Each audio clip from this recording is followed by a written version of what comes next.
하나님께서 인정하시는 삶이라는 제목으로 함께 은혜를 나누려고 합니다. 따라서 합시다.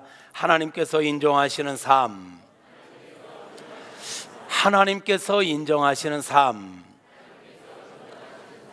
이 세상을 보면 하나님께서 인정하시는 삶을 사는 사람들이 있는가 하면 하나님께서 인정하시지 않는 삶을 사는 사람들도 의외로 많이 있습니다. 하나님께 인정받지 못하는 삶을 살아가는 자들의 특징을 보면 하나님의 왕되심을 거부하고 하나님의 통치를 거부하고 내 마음대로, 내 경험대로, 내 생각대로 인본주의적 사고로 살아가는 사람들입니다. 그 대표적인 인물은 가인과 그의 후예들을 보면 알 수 있습니다. 그 계보를 보면 가인, 6장에 가면 네피림, 10장에 가면 니므롯을 중심으로 하여 세워져가는 바벨탑 이 사건, 그 이후로 일어나는 바벨론 제국과 더불어 세상의 수많은 제국들, 나라들의 모습입니다. 이 세상 모든 나라들의 모습을 보면 그들의 삶의 모습이 어떠한가요? 하나님의 통치를 받지 않으려고 합니다. 하나님의 말씀을 따르지 않습니다. 자기들의 생각과 자기들의 경험과 자기들의 계획을 가지고 자기들의 힘을 가지고 힘의 원리를 가지고 사람들을 정복하고 그러면서 세상에 나라를 이루어가고 높은 탑을 쌓아가려고 하는 것, 이게 바벨탑의 모습이지요. 그족의 대표적인 인물과 사건을 하나 소개한다면 오늘 본문에 나타나는 니므롯과 바벨탑 사건이에요. 홍수 이후에 노아의 새 자녀들이 세상으로 이제 나가서 자녀들을 계속해서 낳기 시작합니다. 인구가 번성해 갈수록, 사람들이 번성해 갈수록 사람들이 이제 모여들기 시작합니다. 지난주에 말씀을 나눴던 것처럼 사람들은 모여 살기 시작하지요. 모일 때마다 그들에게 나타나는 중요한 이슈 하나가 있는데, 우리 중에 누가 왕이 될 거냐, 우리 중에 누가 주도자가 될 거냐, 이 싸움을 하게 되죠. 그 겨루기에서 누군가가 이기면 그가 그들을 다스리는 통치자, 그들을 다스리는 왕이 되는 것이지요. 홍수 이후에도 이 땅에는 네피림과 같은 사람들이 사라지지 않고 계속해서 나타나는데, 10장에 가면 바로 니므롯이라고 하는 걸쭉한 인물이 나옵니다. 그 당시 힘으로 세계를 정복했던 유명한 자입니다. 노아 시대의 대표적 인물을 꼽으라고 한다면 네피림, 거인족들, 그 힘의 원리로 세상을 정복하며 강포와 폐괴가 심하여 하나님께서 더 이상은 용납할 수 없는 그런 세상이 되었을 때 하나님께서 홍수로 심판하셨지요. 그리고 노아를 살려두셨고 노아와 그의 가족들을 살려두셨고 그들을 통해서 하나님께서 꿈꾸시는 새로운 나라를 이 땅에 세우기를 원하셨었어요. 그런데 노아 홍수가 8장에서 끝나고 9장, 10장에 가는 동안 이 땅에는 또 많은 사람들이 생겨나기 시작했는데, 그들 가운데 노아의 아들 가운데 함의 후손 중에 니므롯이라고 하는 인물이 나오지요. 우리 창세기 10장 8절에 보면 이렇게 말씀하고 있습니다. 함께 읽어볼까요? 구스가 또 니므롯을 낳았으니 그는 세상의 첫 용사라. 그가 여호와 앞에서 용감한 사냥꾼이 되었으므로 속담에 이르기를 아문은 여호와 앞에 니므롯과 같이 용감한 사냥꾼이로다 하더라, 이랬어요. 그의 나라는 시날 땅에 바벨과 에렉과 악각과 갈레에서 시작되었으며, 여러분, 니므롯을 중심으로 하여 바벨 신할 평지에 바벨탑을 쌓는 사건이 일어나게 되지요. 그 니무롯을 일컬어서 용사라 그랬어요. 힘센 자가 왕이에요. 그가 모두를 통치하고 다스리는 거예요. 그 니무롯을 중심으로 하여 그들의 신할 평지에 바벨탑을 쌓게 되는 것입니다. 바벨탑을 쌓는 이유가 뭡니까? 그들의 그 생각은 뭐냐면 우리는 하나님의 통치를 받지 않겠다라는 거예요. 니무롯을 중심으로 해서 우리는 우리끼리 한번 잘 살아보겠다라는 거예요. 우리가 우리를 한번 지켜보겠다라는 거예요. 그래서 그들은 성읍을 만들고 성을 쌓고 그리고 중심에 탑을 쌓되 저 하늘 꼭대기까지, 이 탑 꼭대기가 하늘에 닿기까지 한번 높이 쌓아보자. 그리고 그들이 원했던 거, 우리의 이름을 내자. 두 번째, 우리가 흩어지는 것을 면해보자. 이러면서 그들이 탑을 쌓습니다. 하나님께서 그들이 만드는 성읍과 그들이 쌓는 탑을 보시려고 와서 보니까 그들의 이 가치가, 그들의 이 목적이, 성읍을 만들고 탑을 쌓고 하는 목적이 하나님의 뜻과는 반대가 되는 거예요. 여러분, 이들이 지금 자기들의 이름을 내고 싶어 합니다. 아담과 하와 이후에 죄성을 가진 모든 인생은 할 수만 있다면 내 이름을 내고 싶어 하는 거예요. 조금만 뭘 하고 나면 내 이름이 드러나기를 원하고 내 이름이 막 이렇게 나타나기를 원해요. 그래서 어디 가서든 뭔가를 자기 이름을 내기를 원하는 거예요. 그래서 많은 이들이 권력을 잡고 나면 자기 시대에 뭔가 막 급하게 해서라도 자기 이름으로 뭔가를 하나 해내고 싶어하는 그런 모습들이 있지요. 이들도 그래서 니무롯이 바벨탑을 쌓고 이 꼭대기가 하늘에 닿기까지 해서 우리의 이름을 한번 내보자. 그 권력을 잡지 못한 사람들은 어디 가서 기회만 있으면 이름이라도 하나 써놓고 오고 싶은 거야. 그래서 막 여행 가가지고도 막 벽에다가 막 이름을 써서 고봉종, 박미정, 가운데는 하트를 그리고 막 이래가지고 우리나라 사람들 여행 오는 걸 막 금지하기도 하고 막 이런, 이게 뭐예요? 이 속 안에는 내 이름을 한번 남기고 싶은 거예요. 흔적을 남기고 싶은 이런 모습이 사람들 안에 있다는 거예요. 이게 그냥 나오는 게 아니에요. 이 바벨탑 사건 때부터 있었던 거잖아요.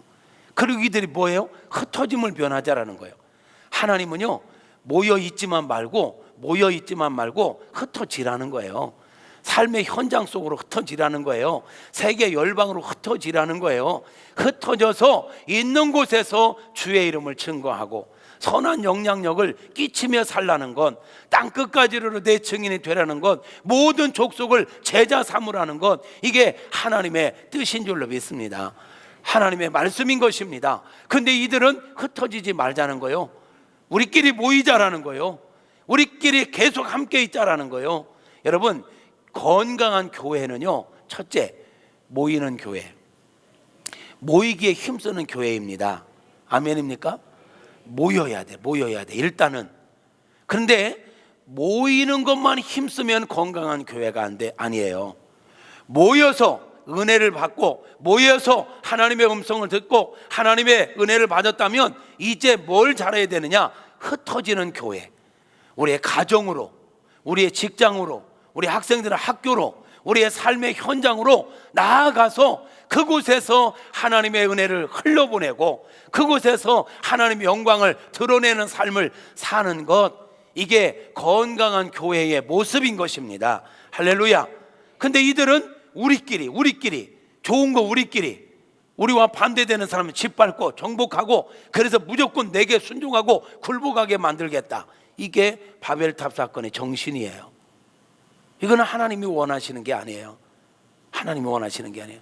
또 하나, 이들은 지금 뭘 하기를 원하냐? 이 바벨탑을 쌓는데 많은 학자들에 의하면 이 바벨탑은 단순히 사람이 살기 위해서 쌓는 탑이 아니라 우상숭배의 신전 개념이었다는 거예요. 신전 개념. 그러니까 이 바벨탑 사건은 뭘 얘기하는 거예요? 하나님의 왕되심을 거부하고 하나님의 통치를 받지 않고 인간의 힘으로 힘센 니무롯을 중심으로 해서 우리끼리 나라를 만들고 성읍을 쌓고 탑을 쌓고 그러면서 하나님이 아닌 허탄한 것을 섬기면서 우리끼리 한번 내 인생을 경영해보고 멋진 역사를 이루어보자라는 거예요. 하나님의 뜻과 전혀 반대되는 모습인 거죠. 여러분, 이런 바벨탑은요, 바벨탑은 또 좀 더 나아가서 보면 이건 뭘 의미하느냐면, 오늘날 이 바벨이라는 나라는 오늘날 바로 이 세상을 의미하는 것이기도 한 것입니다. 여러분, 세상 나라를 보십시오. 응집된 세력을 가지고 세상 나라들을 정복하고 나아가서 결과적으로는 하나님의 자리까지 넘보는 건 이게 세상 나라들의 모습인 것입니다. 니무롯과 같은 왕이 만들어낸 세상 나라는요, 결국은 욕심으로 내 이름을 내고 우리가 내 인생을, 우리가 우리 자녀 손을 책임지겠다라는 거예요. 철저한 인본주의적 사고, 인본주의적으로 살아가는 모습들을 그리고 있는 게 바벨탑이요, 그와 유사한 게 지금 이 세상 나라들인 것입니다. 오늘날 세상을 바라보면 바벨이라는 나라의 성격과 다를 것이 없어요. 힘센 니무롯 같은 사람이 왕이 돼서 할 수만 있으면 세계를 통일시키고 지배하려고 합니다.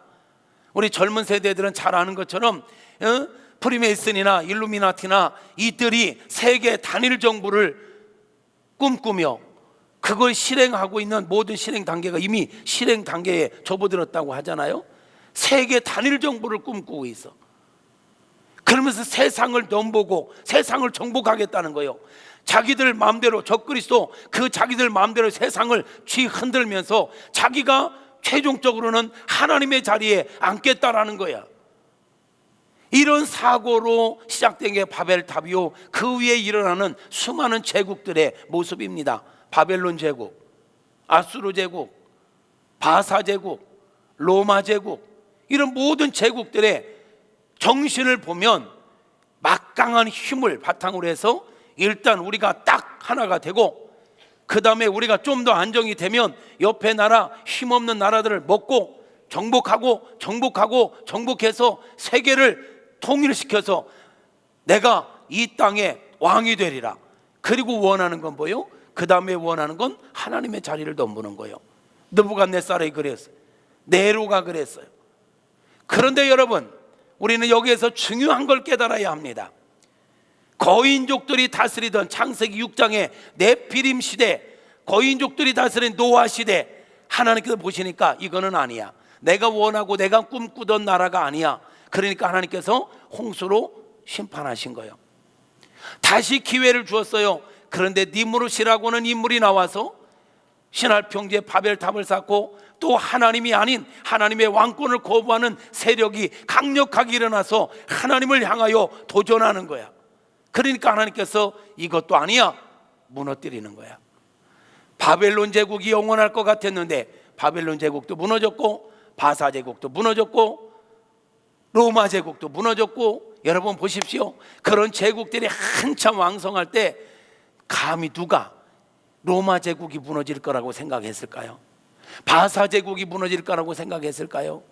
그런데 여러분, 하나님께서 인정하시지 않는 인본주의로 살아가는 사람들과 그러한 공동체와 그런 나라들은 진리가 있습니다. 반드시 망한다라는 것입니다. 반드시 심판받는다라는 것입니다. 하나님께서 용납하실 수가 없는 것입니다. 이게 증거예요. 네피림 시대, 홍수로, 바벨론 시대 언어를 흩으심으로, 언어를 혼잡하게 함으로 바벨론 탑 쌓는 거 중지되고 사람들은 이제 흩어지게 돼버렸습니다. 그 위에 일어났던 수많은 제국들이 영원할 것 같았지만 하나님이 인정하시지 않는 나라, 여러분, 하나님의 왕권을 거부하고 힘의 원리로 살아가는 나라들은, 약육강식의 나라들은 고아와 과부를 긍휼히 여기지 않습니다. 가난하고 힘없는 자들을 긍휼히 여기지 않습니다. 그래서 그런 나라들의 특징이 뭡니까? 힘없는 자들은 늘 억울함을 당하고 울며 살 수밖에 없는, 힘센 니무롯과 같이 힘센 소수의 사람들에 의해서 모든 국민들이, 모든 백성들이 희생해야만 살아가는 그런 나라, 이거는 하나님께서 꿈꾸시는 나라가 아니에요. 하나님의 통치를 벗어나면 이런 인간의 욕심과 이런 것들이 지배하기 때문에 이런 나라들이 영원할 수 있도록 하나님께서 용납하실 수가 없단 말이에요. 역사의 주관자가 되시는 하나님께서 그런 나라들은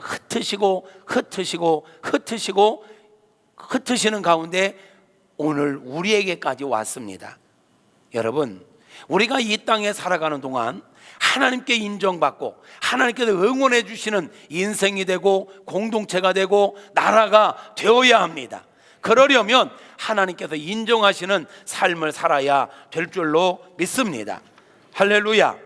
하나님께서 인정하시는 삶을 살아가는 저와 여러분 모두가 되어지기를 주님의 이름으로 축복합니다.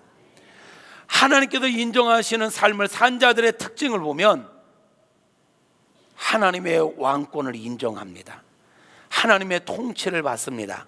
사람의 생각과 경험과 자기의 계획으로 인생을 살아가는 게 아니라 하나님의 말씀에 따라 자기 인생을 경영하고 나라를 경영하는 그런 사람들, 이들의 삶을 하나님께서 인정하십니다. 그 대표적인 인물이 누굽니까? 셋입니다. 그리고 그의 후예들입니다. 그 첫 인물이 누굽니까? 아벨입니다. 아담과 하와가 죄로 말미암아 하나님께 쫓겨났습니다. 하나님과 관계가 끊어졌습니다. 하나님과 죄로 말미암아 관계가 끊어진 사람들은 그냥 포기하면 안 됩니다. 하나님과 화해를 요청해야 합니다. 그게 뭡니까? 예배를 통해서 하나님께 나아가 하나님과 화목해야 하는 것입니다. 그것을 알았던 아벨은 하나님이 기뻐하시는 제사를 드림으로, 하나님께서 기뻐하시는 예배를 드림으로 하나님과 화목을 이루어 가기를 원했던 사람입니다. 그래서 아벨, 셋, 에녹, 노아, 셈, 아브라함, 다윗, 이런 사람들이 세 계열에 속한 하나님께서 인정하시는 삶을 살아갔던 사람들입니다. 이 시대 속에서 하나님께서 인정하시는 사람을 찾아내라고 한다면 바로 저와 여러분의 이름이 거론될 수 있기를 바랍니다. 저와 여러분이 하나님께서 인정하시는 삶을 살아가는 자들의 대표가 될 수 있기를 주님의 이름으로 축복합니다. 할렐루야. 그 많은 사람들을 다 소개할 수는 없고 한 명만 소개해 본다면 다윗을 한번 소개해 보고 싶어요.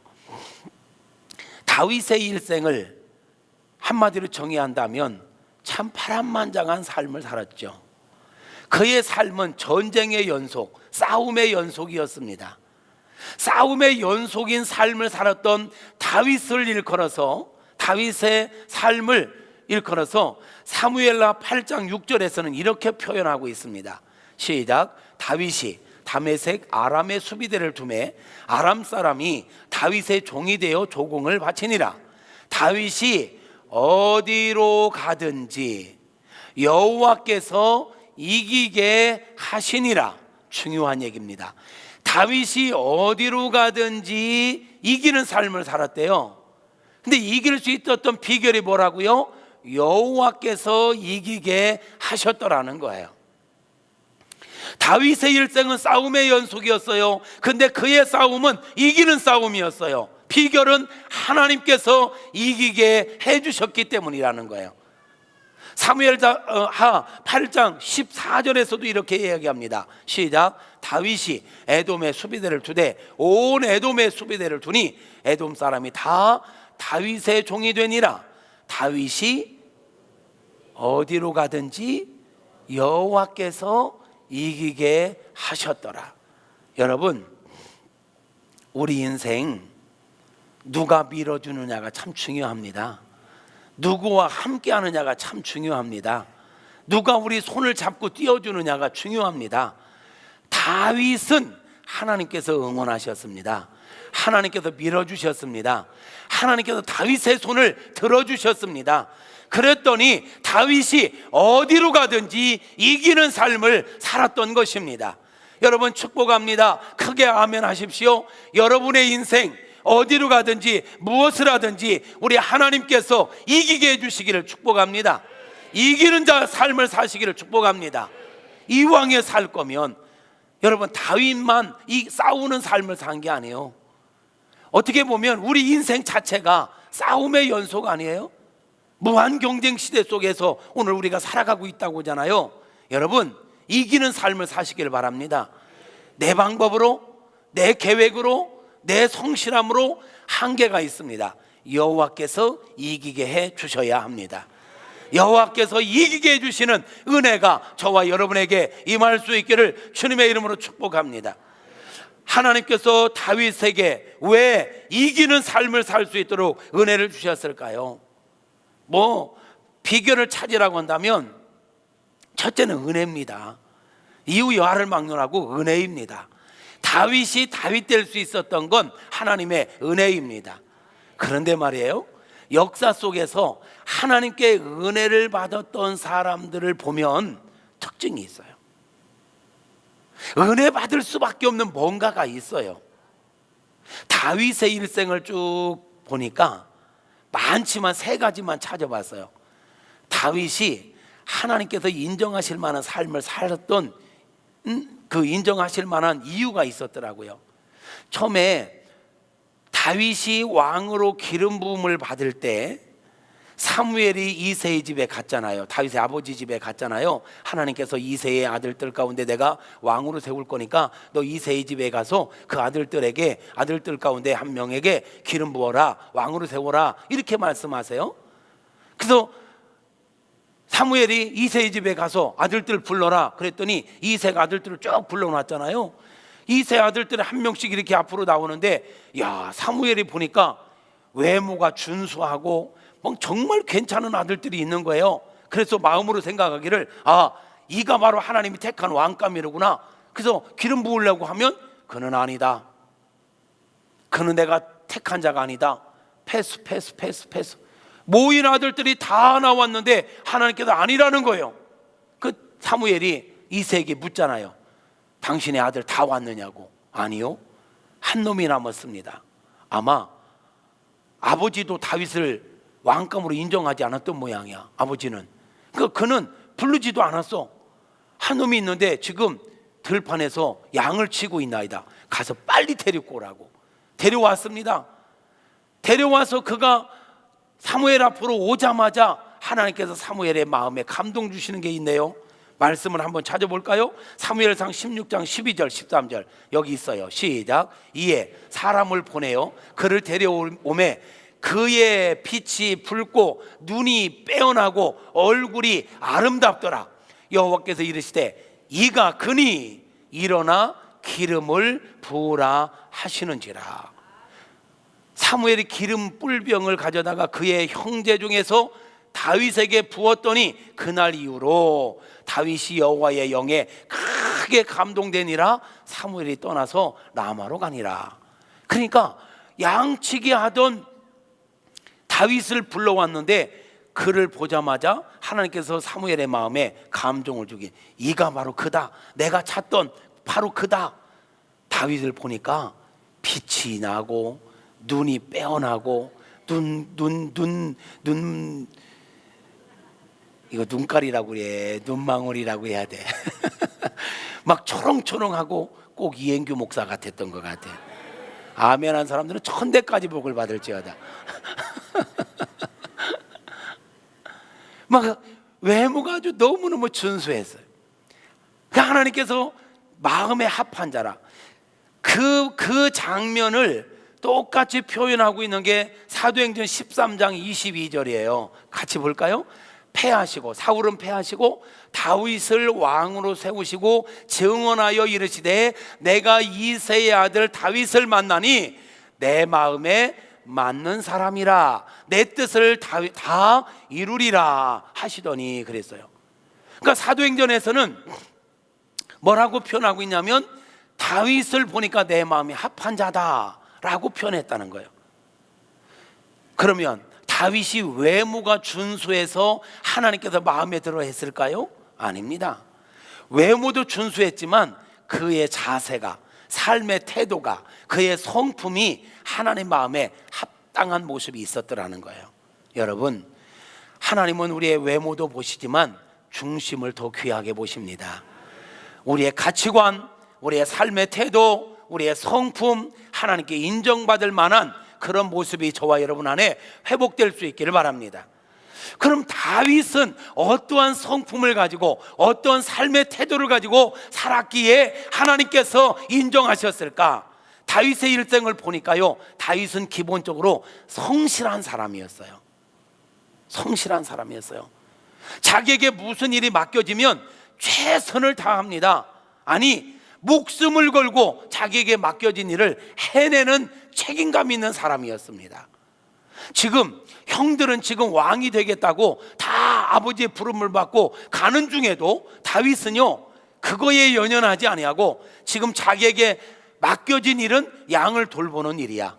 그러므로 어떤 욕심도 부리지 아니하고 현재 자기에게 주어진 역할을 충실하게 감당하고 있는 다윗의 모습을 봅니다. 여러분, 한 시대 하나님 앞에 귀하게 쓰임받았던 사람들의 특징을 보면 하나님께서 누군가를 쓰시기 위해 택하실 때 사람들의 모습을 보면요, 하나같이 성실하게 자기 일을 감당하고 있는 사람들이 하나님께 쓰임받았습니다. 하나님께 택함 받았습니다. 그냥 늘 놀고 있고 불성실한 사람들을 하나님께서 쓰신 적이 없습니다. 기도원을 택하실 때도 열심히 타작마당에서 일하고 있을 때 하나님이 불러서 일을 시켰고요, 사사로 세우셨고요.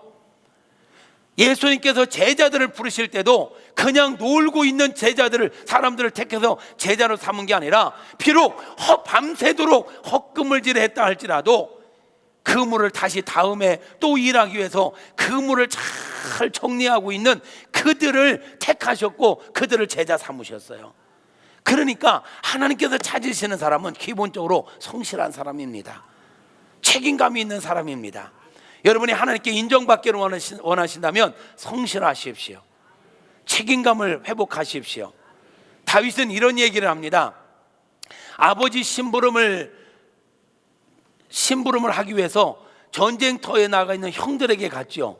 전쟁터에 갔더니 골리앗이라는 사람이 나와서 싸움을 돋구고 있습니다. 야, 너희들 가운데 나와 겨룰 자가 있으면 나와봐, 나와 맞짱 뜨자 하고 막 싸움을 돋구는 골리앗이 있습니다.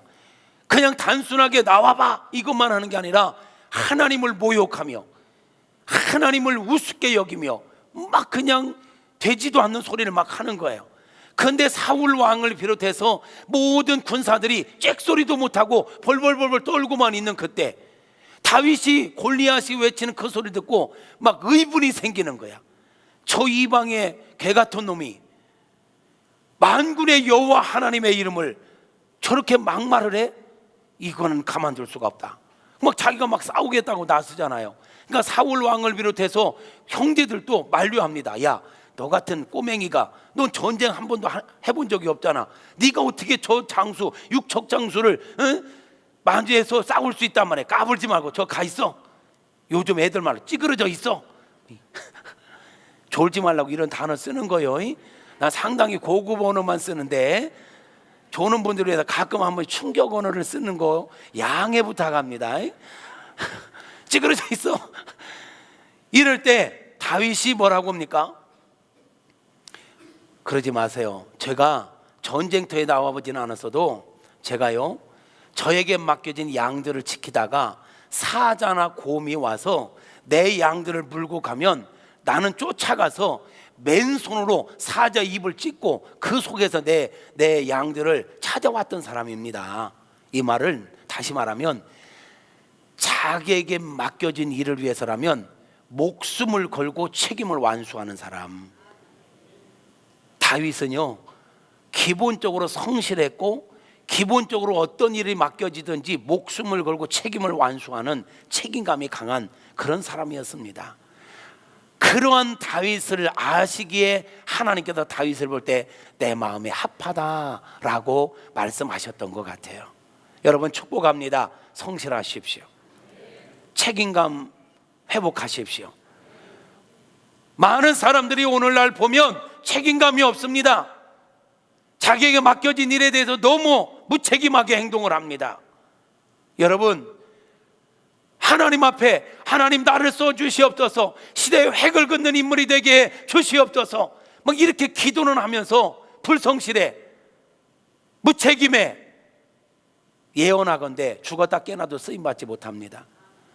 금식하고 밤새도록 철야기도 해도 하나님 그 사람 안 쓰십니다. 하나님 쓰시는 사람 성실한 사람입니다. 책임감 있는 사람입니다. 저와 여러분 안에 그 성품이 회복될 수 있기를 바랍니다. 그런가 하면 다윗이 하나님께 인정받을 수 있었던 비결이 뭔가 보니까 다윗은요, 누가 뭐라고 해도 하나님의 왕권을 인정하는 삶을 살았습니다. 하나님의 주권을 분명하게 인정하는 삶을 살았습니다. 자기가 아무리 억울한 일을 당해도 하나님의 주권을 인정하고 기다릴 줄 아는 사람이었습니다. 많은 이야기가 있지만 한 이야기만 들어본다면, 다윗이 골리앗을 죽인 다음에, 골리앗을 쓰러뜨린 다음에 한순간에 스타가 됐습니다. 그래서 다윗이 어디를 가면 오빠 부대가 생겼습니다. 오빠 오빠 한 게 아니라 다윗이 죽인 자는 만만이요 사울이 죽인 자는 천천히로다 하면서 막 다윗을 칭송하는 목소리가 여기저기서 막 터져 나옵니다. 그 소리를 다윗만 들었어야 되는데 왕인 사울이 들었어요. 여러분이 사울이었다면 자기가 왕인데 이제 막 등장한 사울의 인기가 자기보다 막 더 하늘을 치솟아 기분 나쁠 것 같아요? 나쁠 것 같아요? 아니, 대답 안 해도 여러분의 속을 다 알아요. 저 같으면 나쁠 것 같아. 에? 나쁠 것 같아요. 그건 솔직한 마음 아니에요? 그러니까 이거 잘 활용해야 돼. 아줌마 부대들 이거 잘 활용해야 돼. 에? 이게 지금 그러는 바람에 사울의 시기와 질투심이 발동해가지고 내가 저놈 때문에 인기가 떨어진다, 이렇게 생각하면서 다윗을 죽이기로 작정을 합니다. 그래서 틈만 있으면 창을 집어 던지기도 하고, 사실 다윗은요, 사울이 사위 삼았어요. 사위. 다윗은 사울의 사위예요. 그런데도 그 사위가 못마땅한 거야. 자기보다 인기가 높다는 이유로. 그래서 창을 집어 던지고 도망가니까 다윗을 죽이겠다고 이 왕이 말이에요, 다윗을 죽이겠다고 군대를 이끌고 쫓아다녀. 군대를 한 번은 3,000명이나, 아니 한 놈 잡겠다고 3,000명 군대를 이끌고 쫓아다닌다니까.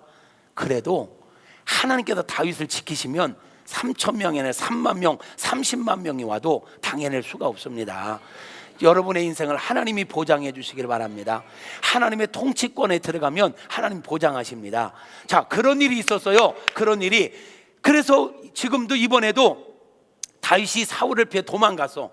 엔게디 골짜기로 도망가가지고, 엔게디 골짜기 가면 막 계곡이 있는데 그 굴 속에 숨어 있었어요. 굴 속에 숨어 있는데 사울이 군대를 이끌고 3,000명의 군대를 이끌고 다윗을 잡겠다고 왔는데 갑자기 엔게디 골짜기에 쯤 왔는데 급해졌나 봐. 아, 이거 큰일 났다, 이거 큰일 났다. 급해졌어.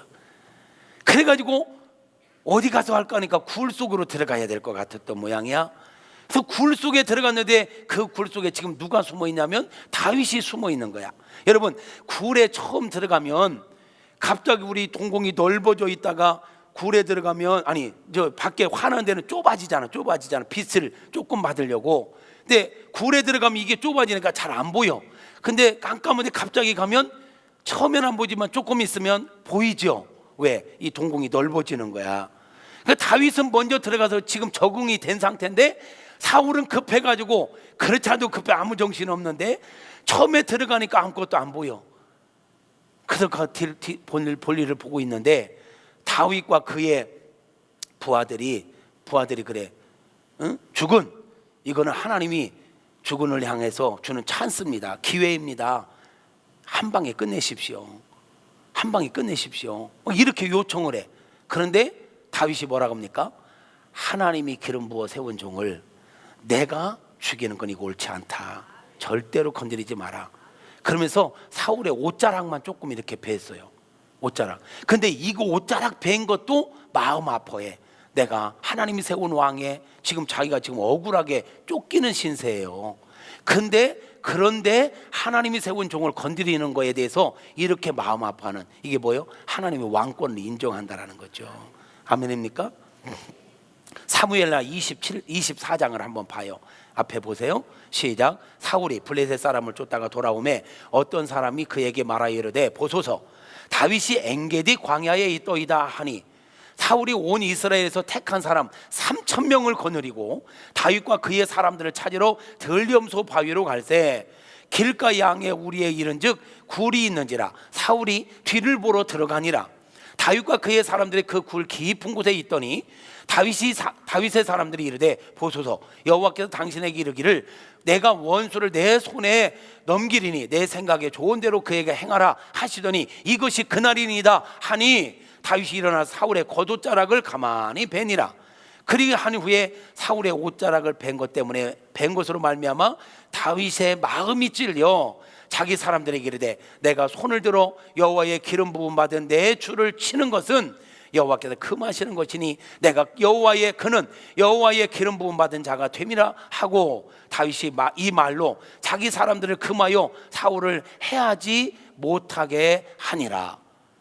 지금 자기 원수예요. 억울함 가운데 있어요. 한순간에 그냥 쳐도 뭐라고 할 사람 없을지 몰라요. 자기 인기는 지금 하늘을 치고 있어요. 모든 것이 다 인정할 만한데 하나님이 세운 사람을 내가 치는 건 옳지 않다. 이 하나님의 주권을 인정하는 다윗의 모습 보십시오. 그러니까 하나님이 이뻐하시는 거예요. 하나님이 이뻐하시는 거예요. 그 일 후에 그렇게 해서 살려 보내줬는데 사울은 그 고마움을 몰라. 그 일 후에 26장에 보면 또 한 번의 기회가 와. 26장 6절 봐요. 이에 다윗이 햇사람 아히멜렉과 수르야의 아들 요압의 아우 아비새에게 물어 이르되 누가 나와 더불어 진영에 내려가서 사울에게 이르겠느냐 하니 아비새가 이르되 내가 함께 가겠나이다. 다윗과 아비새가 그 밤에 백성에게 나아가 본즉 사울이 진영 가운데 누워 자고 창은 머리 곁에 땅에 꽂혀 있고 아브넬과 백성은 그를 둘러 누웠는지라. 아비새가 다윗에게 이르되 하나님이 오늘 당신의 원수를 당신의 손에 넘기셨나이다. 그러므로 청하노니 내가 창으로 그를 찔러서 단번에 땅에 꽂게 하소서. 내가 그를 두 번 찌를 것도 없으면 한 방에 끝내겠습니다. 다윗이 아비새에게 이르되 죽이지 말라. 누구든지 손을 들어 여호와의 기름 부음 받은 자를 치면 죄가 없겠느냐 하고 다윗이 또 이르되 여호와께서 살아계심을 두고 맹세하노니 여호와께서 그를 치시리니 혹은 죽을 날이 이르거나 또는 전쟁에 나가서 망하리라. 내가 손을 들어 여호와의 기름 부음 받은 자를 치는 것은 여호와께서 그만이리다. 너는 그의 머리 곁에 있는 창과 물병만 가지고 가자 하고 다윗이 사울의 머리 곁에 있는 창과 물병을 가지고 떠나가되 아무도 보거나 눈치채지 못하고 깨어있는 사람은 없었으니 이는 여호와께서 그들에게 깊이 잠들게 하셨으므로 그들이 다 잠들어 있었기 때문이었더라. 무슨 얘기예요? 또 사울을 죽일 수 있는 절호의 기회였는데 하나님이 세운 자라는 그거 하나 때문에 건드리지 않는 거예요. 다윗은 하나님의 왕권, 하나님의 주권, 하나님의 말씀을 절대적으로 신뢰하고 순종하고 있는 거예요. 이 상황에서 이거 쉽지 않은 거잖아요. 지금 자기가 억울해. 이를 죽이지 않으면 내가 죽을 판이야.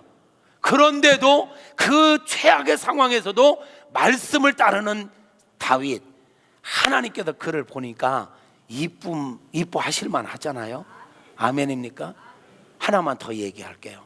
다윗은요, 사람이 살면서 잘못할 수 있습니다. 실수할 수 있습니다. 하라는 얘기는 아닙니다. 근데 안 하려고 해도 실수할 수 있고 잘못할 수 있어요. 근데 문제는 잘못했을 때 하나님께 회개할 기회를 주시는데 그 기회를 붙잡고 회개하는 사람이 있는가 하면 고집 부리는 사람이 있어요. 어떤 분은 이런 얘기해. 지옥에는 죄 짓는 사람이 가는 게 아니라 회개하지 않는 사람이 간다. 죄는 누구나 가져요. 근데 회개할 기회를 하나님 주셨어요. 예수 믿고 용서받을 기회를 주셨어요. 그런데 고집을 부리며 예수 믿지 않고 회개하지 않는 인생들, 그들은 용서받을 길이 없는 거예요. 그래서 지옥은 죄 지은 사람이 아니라 죄를 지었음에도 불구하고 회개하지 않는 사람이 지옥 간다. 다윗이요, 한 번은 큰 실수를 했잖아요. 자기의 그렇게 충성스러운 충신의 아내 밧세바를 범했어요. 그 사실을 선지자가 알았어요. 선지자가 다윗에게 가가지고 당신이 지금 무슨 짓을 한 줄 아느냐고, 하나님 보고 계신데 당신 지금 뭔 짓 한 줄 아냐고 막 책망을 해요. 그때 일반 사람들 같으면 네가 감히 지금 내가 누구라고, 네가 감히 나에게 어느 안전이라고 까불고, 여봐라 걔 아무도 없느냐, 이놈을 끌어다가 당장 쳐라 하면 그냥 끝나야 돼. 내 다윗은요, 자기가 지금 왕이야. 근데 나단 선지자가, 목사님이 와서 당신 지금 죄 지었습니다, 왕이라고 이거 덮을 문제 아닙니다, 이럴 때 그 앞에 무릎을 착 꿇습니다. 성경을 볼까요? 사무엘하 12장 7절에 나단이 다윗에게 이르되 당신이 그 사람이라, 죄 지은 그 나쁜 놈이라. 이스라엘 하나님 여호와께서 이와 같이 이르시기를 내가 너를 이스라엘 왕으로 기름 붓기 위하여 너를 사울의 손에서 구원하고, 다윗 구원했는데 너 이런 짓을 했느냐, 이렇게 야단친 거예요.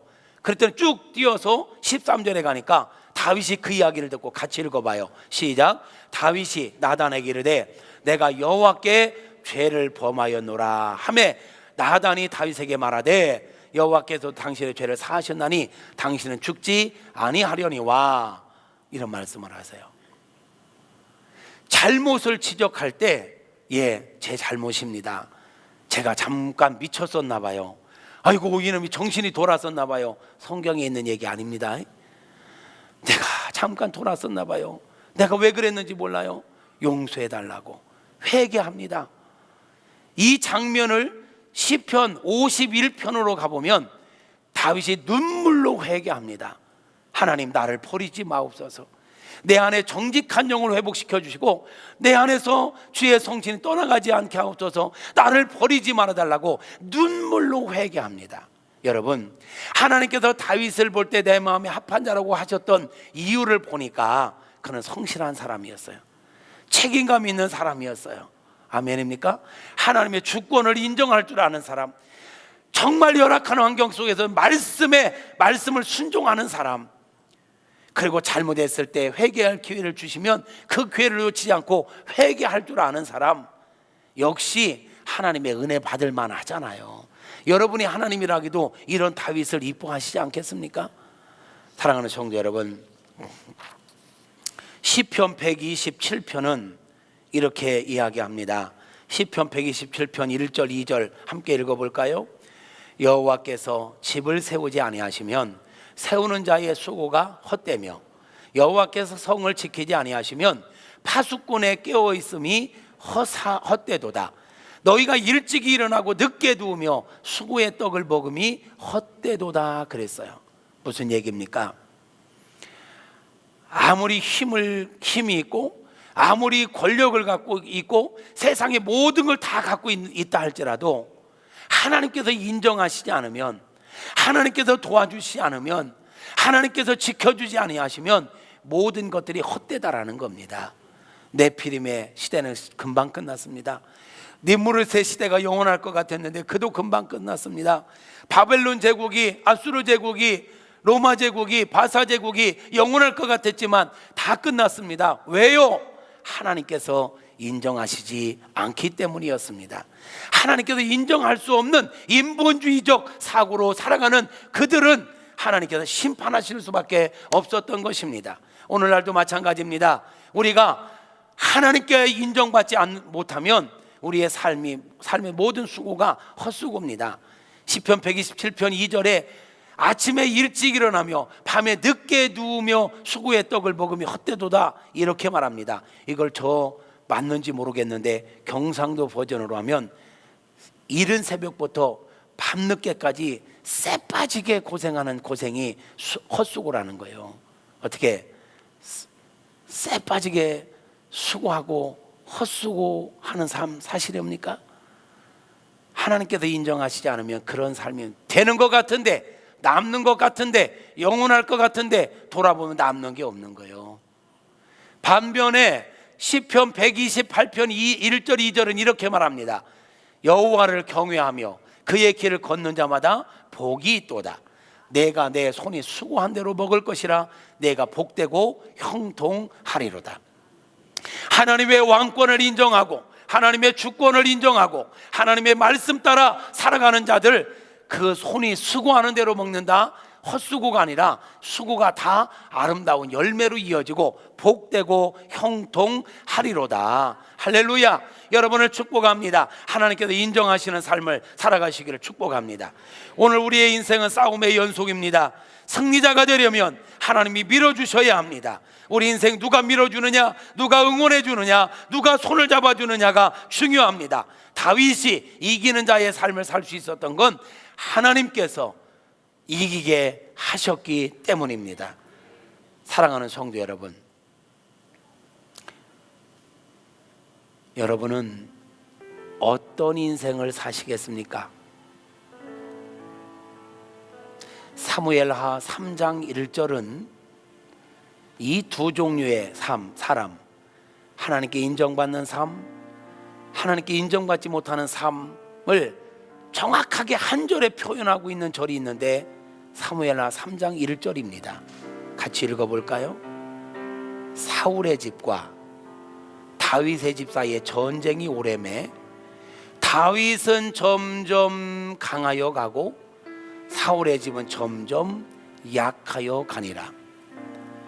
하나님께 인정받지 못하는 사울의 집은 점점 약해졌지만 하나님께 인정받는 다윗의 집은 점점 강해졌다라고 말씀하고 있습니다.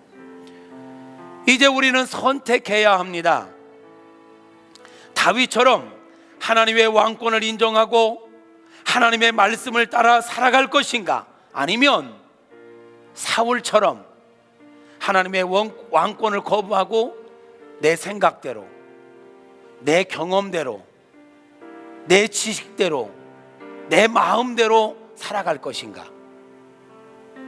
선택은 우리 몫입니다. 하나님께서는 우리에게 선택권을 허락해 주셨습니다.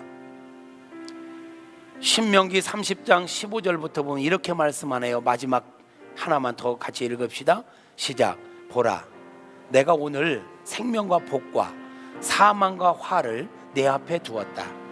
곧 내가 오늘 내게 명령하는 내 하나님 여호와를 사랑하고 그 모든 길로 행하며 그의 명령과 규례와 법도를 지키라 하는 것이라. 그리하면 내가 생존하며 번성할 것이요, 또 내가 내 하나님 여호와께서 내게 가서 차지할 땅에서 내게 복을 주실 것임이니라. 그러나 내가 만일 마음을 돌이켜 듣지 아니하고 유혹을 받아 다른 신에게 절하고 그를 섬기면 내가 오늘 너희에게 선언하노니 너희가 반드시 망할 것이라. 너희가 요단을 건너가서 차지할 땅에서 너희 날이 길지 못할 것이니라. 내가 오늘 하늘과 땅을 불러 너희에게 증거를 삼노라. 내가 생명과 사망과 복과 저주를 내 앞에 두었은즉 너와 내 자손이 살기 위하여 생명을 택하고 내 하나님 여호와를 사랑하고 그의 말씀을 청종하며 또 그를 의지하라. 사랑하는 성도 여러분, 선택은 저와 여러분에게 주어졌습니다. 어떤 삶을 사시겠습니까? 여러분은 지금까지 어떠한 삶을 사셨습니까? 하나님께서 인정하실 만한 삶을 사셨나요?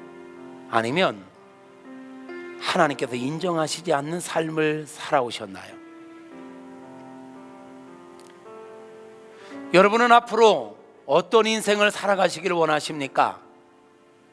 인생을 어떻게 살아가시겠습니까?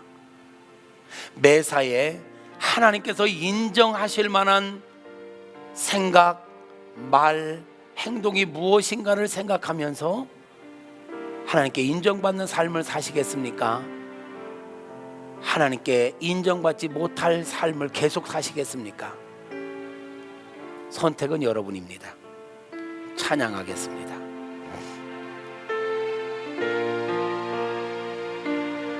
왕이신 나의 하나님, 왕이신 나의 하나님